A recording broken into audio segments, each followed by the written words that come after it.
I didn't have a good male role model growing up, and I had to figure out a lot of things on my own. I made quite a few mistakes along the way, burned bridges, made people dislike me, and self-sabotaged myself quite a bit. I was a late bloomer, and I was lacking a lot of skills in the real world that became glaringly obvious as I grew up, moved out, and eventually graduated college. Being a relatively sheltered kid, I didn't even know what I was missing out on knowing, and it caused me to spend a lot of my late teens and early 20s lost and directionless. I didn't know what I wanted to do for my career, where I wanted to live, what I wanted to go to school for, or what type of person I wanted to be. I didn't know where to even start to figure these things out, and I didn't have anyone to ask. And if you're watching this video, you probably feel the same way. Regardless of your socioeconomic status, your family situation, your physique, your intelligence, or whatever other factors are out of your control, the things I talk about in this video will help you figure out what life is all about. And at the end of this video, I'll tell you a bit about my personal philosophy and what I think the answer to that age-old question is. This is about finding direction and purpose in life. So let's start at the beginning with the first step to find this direction that you're looking for, whether you're 18, 25, or 40 years old.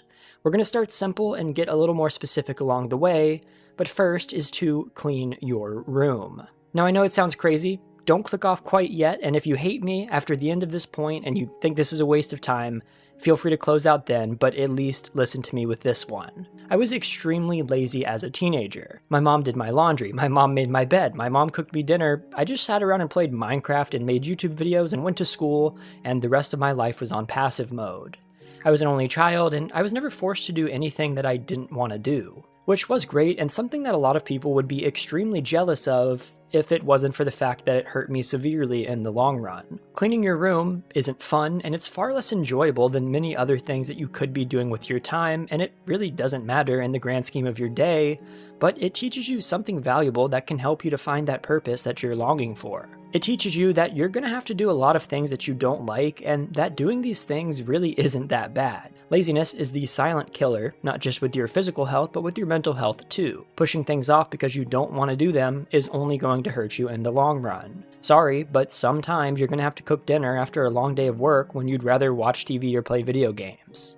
You're going to have to walk your dog even when it's raining or when it's cold out or when she needs to go outside at 1 a.m. for no apparent reason. You're going to have to study for exams, for classes that you don't want to take. You're going to have to do stupid tasks and sit through meetings at work even though they're pointless. Cleaning your room isn't actually about cleaning your room or being neat and put together. It's a symbol of all of the annoying things that you're going to have to continue to do for the rest of your life. Life isn't all about passive consumption and comfort, and you can try to deny that by ordering Uber Eats for every meal, hiring a maid, and getting your every need delivered to your door by an underpaid Amazon driver, but by doing this, you're denying yourself a fundamental part of the human experience. Without effort, everything is meaningless. Without the things that you don't want to do, the things that you think you want to do start to feel empty. So you feel directionless because there's nothing pushing you to see what you're capable of, which is why you can start by cleaning your room. What I'm saying is that by cleaning your room and maintaining order in just one small segment of your life, by becoming disciplined about your personal space looking a certain way, and by holding yourself to a specific standard, you're rewriting your brain to make hard things feel not so bad for the rest of your life. You're showing yourself that you're capable of being the person that you want to be, that you can push yourself, and that you can hold yourself accountable. It isn't about the other stuff that people talk about, like the increased mental clarity and showing women that you're put together. Because while a clean room does make those things true, it isn't the reason you should be doing it. You should be doing it simply because you can, as a way to push you to do something that you don't really want to do. Purpose requires action, and this is an easy action to get started on finding your purpose. Number 2, notice other people. With a clean room, you now have space to think and you have a bit of discipline, but you aren't going to magically feel like you have direction in your life after putting your dirty clothes away. There are so many little things begging for your attention every day, all day, and these things don't make you feel like you're full with purpose. In fact, oftentimes, the menial tasks that we have to complete every day take away from the clarity that you're looking for. It's easy to get caught up in your day-to-day life and to put your head down and think all of your chaotic thoughts and move through the world, not being aware of your surroundings. You have places to be and things to do, and when you get like this, it's easy to forget that there are, in fact, other people in the world besides yourself. That those people around you in the grocery store all have their own things, their own problems, stresses, joys, and obligations. They're not NPCs, they're real people. And by ignoring these things and failing to notice the other humans who make up your world, you are not going to find that direction that you're looking for. Direction needs the context of the world around you to make sense, and by making it all about yourself, you are missing the point. We live in a culture that glorifies putting yourself first, working on yourself, and steamrolling anyone who gets in the way of that. But this mentality is exactly what's causing our modern loneliness epidemic, and it's something that's been really frustrating to me lately. Influencers have made people convinced that the world revolves around them and that you can fix all of your problems by going out and taking what's yours. The level of entitlement that some people show is genuinely concerning for our future as a society, and when everyone puts themselves first all the time, society as a whole stops functioning. But that's a conversation for another time. By noticing the people around you and caring about other humans, you're enabling a new level of depth with your interactions in the world that you won't get by tuning everything out that isn't you. It'll grant you opportunities to talk to other people and make new friends. It will help you to know what to talk about when you feel socially awkward, and if everyone does it, even just a little bit more than they do now, the world will feel much warmer and much more accepting. If you're tired of being single, noticing women is the first step to getting a girlfriend.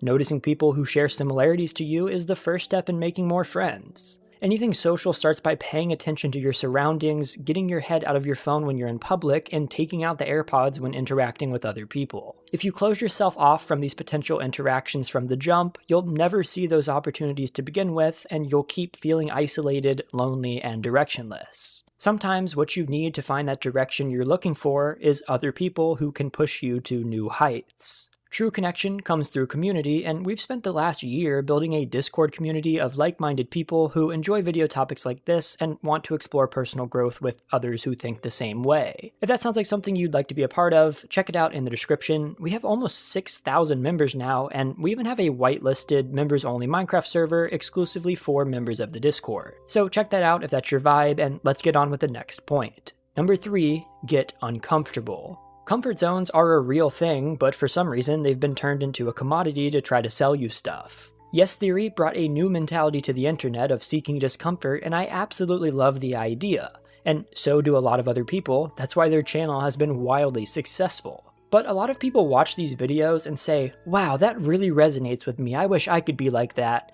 And then they buy a Seek Discomfort t-shirt that sits in their closet while they continue to do the same thing every single day, day after day. Getting out of your comfort zone shouldn't require a clickable, grandiose story of someone traveling to a foreign country with no money or taking a motorcycle road trip through the Andes Mountains. That's unrealistic, and when you can't afford a life-altering trip around the world, or you can't quit your job to start living van life because you have student loan debt, it's easy to feel like the idea of getting out of your comfort zone is just an idea that can never become reality, that it's locked behind some sort of paywall that requires you to travel and see things that are very far and distant from where you are right now.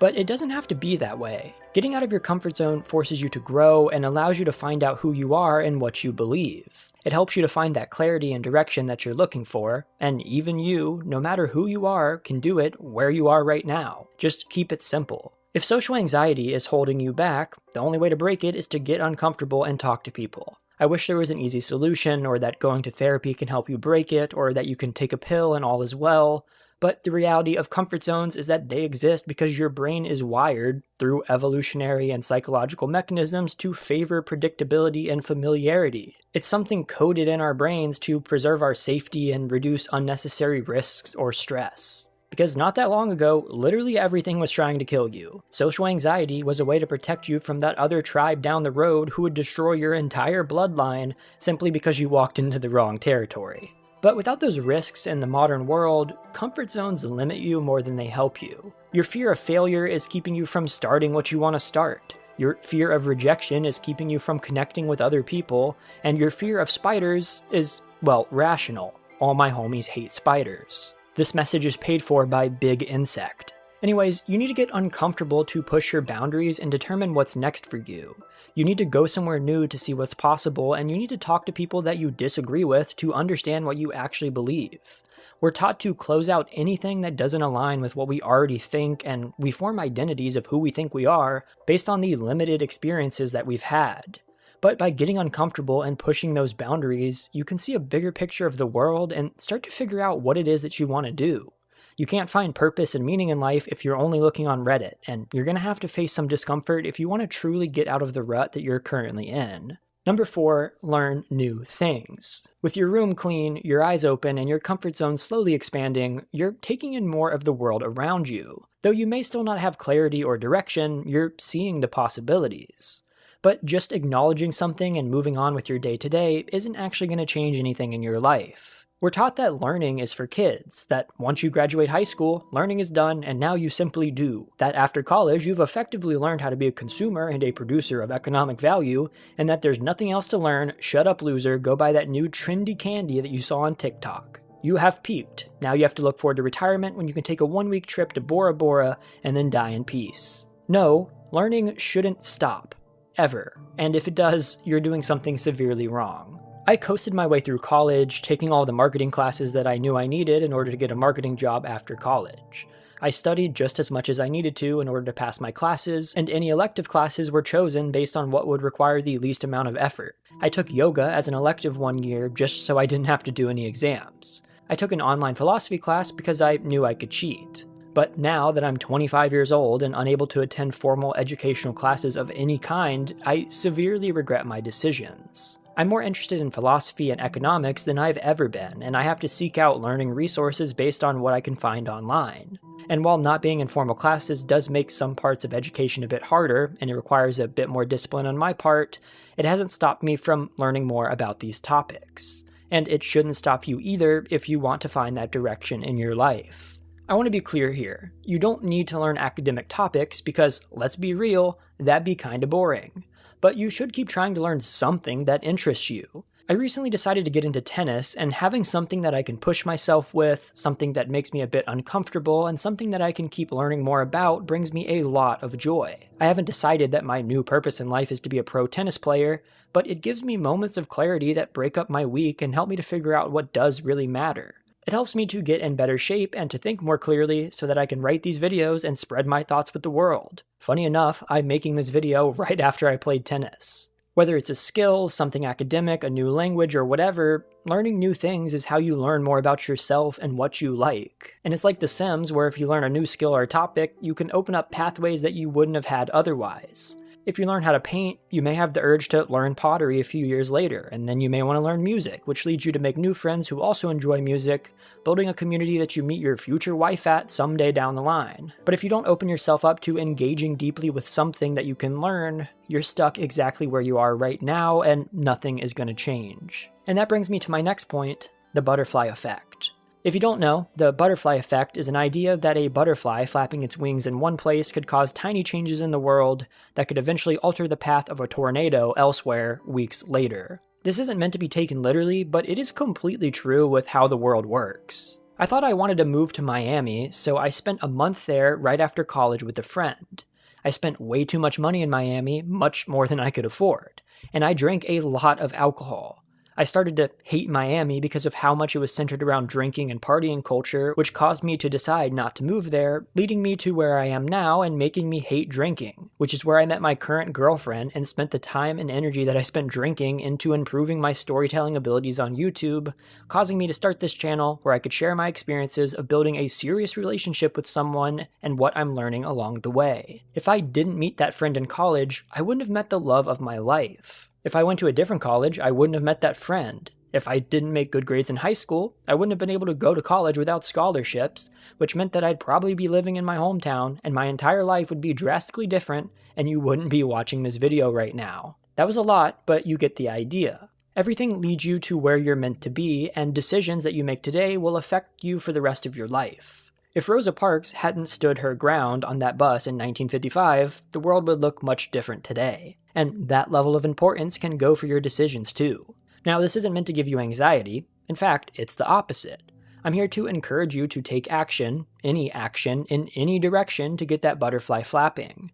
That one experience getting out of your comfort zone, that one interaction with a stranger, and that one new thing that you learned can send you on a path that you would have never experienced otherwise. Doing just one of the things that I say in this video could be that first step, whether it's cleaning your room or something much harder. Sitting back and doing nothing, maintaining the same lifestyle that's currently making you feel lost and unsatisfied, deciding to scroll on TikTok or play video games instead of figuring out why you're feeling this way, is the same thing as deciding that you want to maintain the status quo. Inaction isn't actually inaction, it's choosing to stay where you are right now. So start moving in a direction, any direction.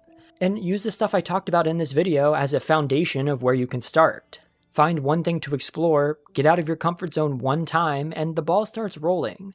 And from there, you can figure out what comes next as it goes. For example, when I started this YouTube channel, I never planned on it being successful. I started it solely as a way to clear my head and create a video journal of sorts to compile my thoughts.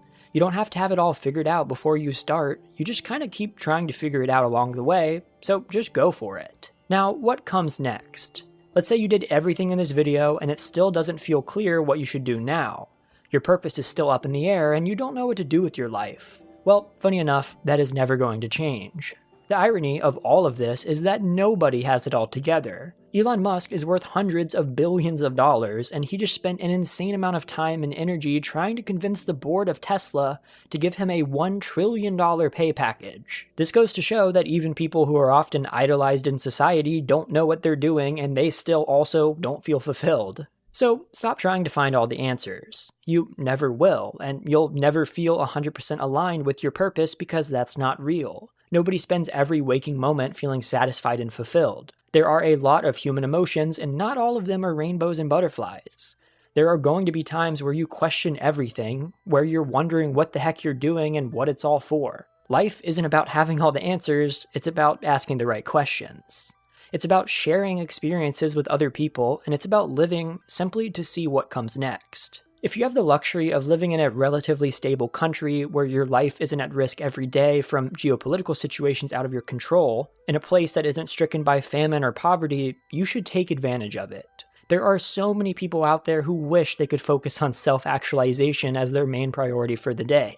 So indulge in that luxury and realize that the world is a beautiful place with no singular overarching purpose or goal other than what you decide it should be. Humanity is the only thing that really matters because without other humans, the world would be a pointless pit of chaos. Those other humans are what's keeping it all together, so interact with them, explore new ideas, talk to others, take action, and enjoy the process. And maybe then you'll begin to see what you enjoy in life and what truly matters to you. Maybe then you'll be able to find a bit of purpose. Does any of this stuff help you? Do you feel like you already have a purpose? Do you think that there is no purpose? What are your thoughts on all of this? Share your stories in the comments because every comment could be a potential spark to get someone moving in the right direction, and every reply to your comment could lead to something great. If you enjoyed this video and want to support the mission here, consider buying me a coffee, sending a super thanks on YouTube, or becoming a monthly member by visiting the link in the description. This channel is going to remain ad-free, authentic, and human-made, and your support goes a long way to keep this whole thing going. And consider subscribing and leaving a like if you enjoyed. That's it for our conversation today, and we will talk again soon.